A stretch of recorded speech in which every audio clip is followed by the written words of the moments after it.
O documentário Agricultura, Tamanho e Família foi dirigido por Silvio Tendler e foi lançado em 2014, considerado o Ano da Agricultura Familiar pela ONU, como forma de conscientizar e ampliar a discussão acerca do assunto. É neste ano também que a CONTAG, a Confederação Nacional dos Trabalhadores na Agricultura, comemorou seus 50 anos de luta pelos direitos dos trabalhadores rurais e do desenvolvimento sustentável, sem desigualdades, sem violência e sem fome. O filme ressalta a importância da agricultura familiar no Brasil, que além de dar segurança alimentar ao país, sendo responsável pela principal fonte de abastecimento interno e representando 70% do prato brasileiro, ela também movimenta a cultura, a produção econômica e as relações sociais. Além disso, faz uma crítica ao agronegócio, modalidade voltada à exportação e de monocultura, que não garante abastecimento interno, tampouco corrobora com a preservação da natureza e das relações sociais, uma vez que desmata a fauna e flora brasileira e faz uso excessivo de agrotóxicos, além de explorar o trabalhador brasileiro.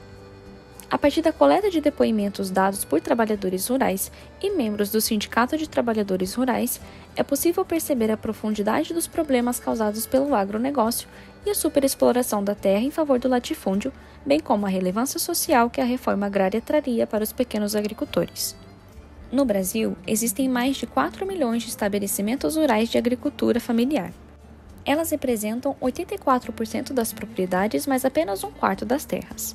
O documentário percorre 5 estados do país: Tocantins, Rio Grande do Norte, Pernambuco, Mato Grosso e Rio Grande do Sul, mostrando algumas especificidades de cada um e os seus bastidores de produção, incluindo projetos que deram certo e problemáticas a serem superadas.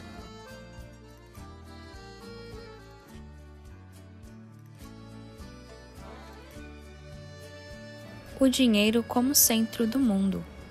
As palavras de Milton Santos sumarizam uma das mensagens passadas pelo documentário, e não poderia ser diferente, tendo em vista que há uma grande influência do autor na obra do diretor do filme, Silvio Tendler, que chega a comentar em uma entrevista fornecida ao jornal Brasil de Fato, em 2019, que seu cinema é um antes de Milton Santos e outro depois de Milton Santos, fazendo alusão ao documentário que gravou com o geógrafo nos anos 2000. Em grande parte de sua obra, Santos alertava para a vocação mercantil que destinava a maior parte dos objetos que fazem parte da vida humana e da especialização das funções produtivas, revelando que a cada dia mais todas as áreas que nos atravessam estariam a serviço do capital, ainda que estas fossem primordiais para a nossa sociedade, como o caso do cultivo de alimentos essenciais para o sustento da população do país. Nas palavras do autor, durante muito tempo se escreveu, no caso brasileiro, que o campo era hostil à capital, um obstáculo à sua difusão. Mas o que nós vemos é o contrário. O campo não é hostil ao capital, mas um campo que acolhe o capital novo e o difunde rapidamente. O fato da agricultura familiar ser responsável pela produção de alimentos de qualidade e da maior parte quantitativa do que é consumido pelos brasileiros, e ainda assim ser olvidada pelo poder público, como mostrado no documentário, ilustra bem essa questão.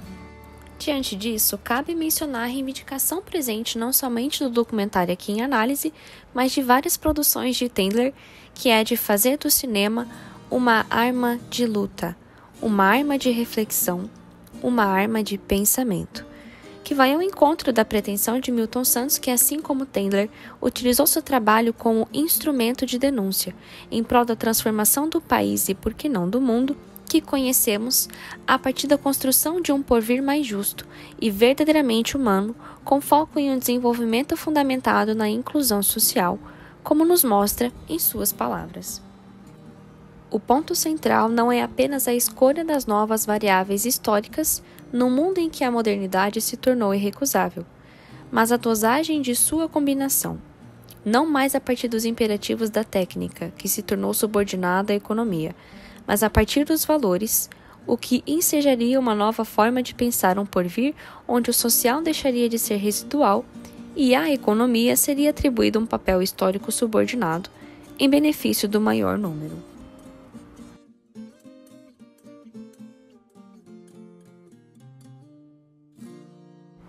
Obra do prestigiado cineasta Silvio Tendler, Conhecido como Cineastas dos Sonhos Interrompidos, o documentário reflete a tentativa de participar das lutas políticas por transformação, a assinatura do autor presente em praticamente todas as suas obras. Formado em cinema e história, Tendler faz da arte cinematográfica um instrumento no esforço de contar a história do Brasil a fim de esboçar um futuro melhor. Além do documentário aqui em análise, Tendler também é diretor dos longas Django, Marighella, Milton Santos, entre outros, todos desenvolvidos em sua produtora cinematográfica denominada Caliban. Criada em 1984, a Caliban é uma produtora especializada em filmes históricos de cunho social. Acredita-se que o termo Caliban se relaciona ao personagem da obra Tempestade de Shakespeare. Caliban foi escravizado e não falava a língua de Próspero, seu senhor. Ao aprender a língua de seu senhor, se apropria dela para questioná-lo e praguejá-lo. Acreditamos que essa seja a ideia da produtora: utilizar a linguagem tradicional do cinema para expor as mazelas sociais do sistema político-econômico vigente. Nesse sentido, o filme cumpre a ideia central da produtora, ao lado dos filmes O Veneno Está na Mesa Parte 1 e Parte 2, da série Trilogia da Terra, ao defender um projeto de desenvolvimento rural sustentável e solidário, fundamentado na expansão da agricultura familiar e na democratização do acesso à terra a partir da reforma agrária. Quanto à parte técnica, o longa mescla a forma de narração em off com entrevistas, intercalando o arsenal teórico com narração de Augusto Madeira com a apresentação da história oral, mostrando o ponto de vista do agricultor familiar. Como artifício sonoro, Vinícius Junqueira e Henrique Peters lançam mão de melodias de fundo de viola, tradicionais de ambientes ruralistas, o que colabora para a construção de uma atmosfera condizente com a temática do filme. Os trechos narrados que expõem dados a respeito do agronegócio e da agricultura familiar são acompanhados por gravuras e fotos, videografismos realizados por Renato Vilarouca e Rico Vilarouca, que ilustram e tornam mais palatável as informações apresentadas. A parte visual das entrevistas expressa um cuidado à parte, pois com uma edição assídua de Sil Azevedo, não somente realçam a face do agricultor ou da agricultora familiar, como também intercalam belas imagens que apontam o que o entrevistado está proferindo. Algo que merece destaque é a sensação de proximidade entre os agricultores e a produção do filme. É notável a naturalidade em que os entrevistados expõem seu ponto de vista e apresentam sua relação com a terra, tal qual estivessem recebendo um amigo próximo em sua residência. Esse vínculo criado entre a produção e o entrevistado, além de passar uma imagem genuína, propicia ao espectador uma percepção privilegiada, fazendo com que este se sinta também parte circunstante da obra. Um ponto negativo é a inexistência de artifícios de acessibilidade, como a ausência de legendas em português no vídeo que está disponível na plataforma YouTube pelo canal da produtora. Um recurso simples de ser aplicado que faria com que mais pessoas tivessem a possibilidade de conhecer a agricultura pelo ponto de vista do agricultor familiar. Pensando na importância que o documentário dá para a história oral e para o ponto de vista do agricultor familiar, acreditamos ser imprescindível trazer aqui também a perspectiva de pessoas que dedicaram parte de sua vida à lavoura. Por isso, trazemos agora um breve relato de Dona Cida e seu Pedro, que contarão um pouco de suas histórias. Era muito difícil. Trabalhei lá numa fazenda 19 anos, né? Fui lá com 3 anos, 3 e pouco, saí lá com 22 já. Aí ia embora, estava muito difícil, a gente, tudo que colhia era só para comer, não sobrava, aí eu me resolvi ir embora para São Paulo, com 22 anos. Vendi uma parte, outras, que era o arroz, uma parte era para a gente ir para nós comer, arroz, feijão. O café não, o café era para vender. Vendia e para comprar outras coisas, comprar roupa, açúcar, sal, esses negócios aí para o ano inteiro. Pro ano. Até vinha outra colheita. A gente pegava o nosso dinheirinho e fazia nossas comprinhas. Comprar roupa, comprar as coisas que mais necessitava, porque a maioria das coisas a gente plantava e colhia, gente mesmo pra gente. E a roça deixa muito trabalho, muito esforço, sabe? Mas, graças a Deus, como diz o ditado, trabalhar não mata ninguém, porque hoje ainda estou aqui. Não mata, mas deixa com a gente. Deixa, mas... Porque as colunas da gente mesmo agora já não é mais a mesma. Coluna, por quê? você sente joelho, você sente As tudo. varizes nas pernas, tudo quebrada. Por quê? A gente fazia tudo serviço de... Eu mesmo, na roça, fazia serviço de homem.